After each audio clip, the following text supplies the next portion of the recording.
တိုက်စစ်ကစားမဖြစ်တဲ့ခရစ္စတီယာနိုရိုနယ်ဒိုအတွက်ပေါ်တူဂီအင်ဂျီနဲ့နောက်ဆုံးမြင်ခဲ့ရတဲ့ပွဲလို့ကျွန်တော်ပြောရမယ်ခရစ္စတီယာနိုရိုနယ်ဒိုကိုယ်တိုင်42နှစ်ရှိနေပြီဖြစ်တယ်လို့သူကိုယ်တိုင်ကလက်ရှိကမ္ဘာဖလားကိုပေါ့နော်ကျွန်တော်တို့သူ့ရဲ့နိုင်ငံအတွက်ကစားတဲ့နောက်ဆုံးပွဲလို့သူ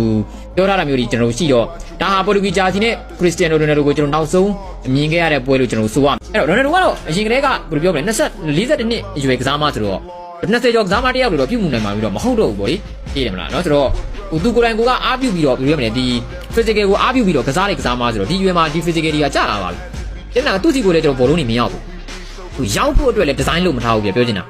ဖြတ်တင် body ကိုကျွန်တော်မျှော်နေပြီမဲ့ဖြတ်တင် body အများကြီးရောက်မလာဘူး final body မျှော်နေပြီမဲ့လို့ final body အများကြီးရောက်မလာဘူးဆိုတော့ပွဲလေကစားမကောင်းကြီးရှိနေရဲ့နဲ့ဒီကစားမတွေကိုအဆင်ပြေအောင်ကြဖြစ်အောင်မသုံးနိုင်ဘူးဆိုတော့နီးပြနဲ့ပတ်သက်လို့ရှိရင်ကျွန်တော်တိုင်ပတ်ပါတယ်ဒါဟာ Roberto Martinez တယောက်တည်းကိုအပြစ်မြင်တာတော့မဟုတ်ဘူးသူသာရှုံးနေပြီးတော့လက်ရှိကမ္ဘာဖလားပြိုင်ပွဲကနေပြီးတော့ကျွန်တော်ထွက်ခွာခဲ့ရပါပြီတိုက်စစ်ကစားမဖြစ်တဲ့ခရစ္စတီယာနိုရိုနယ်ဒိုအတွက်ပေါ်တူဂီအင်ဂျီနဲ့နောက်ဆုံး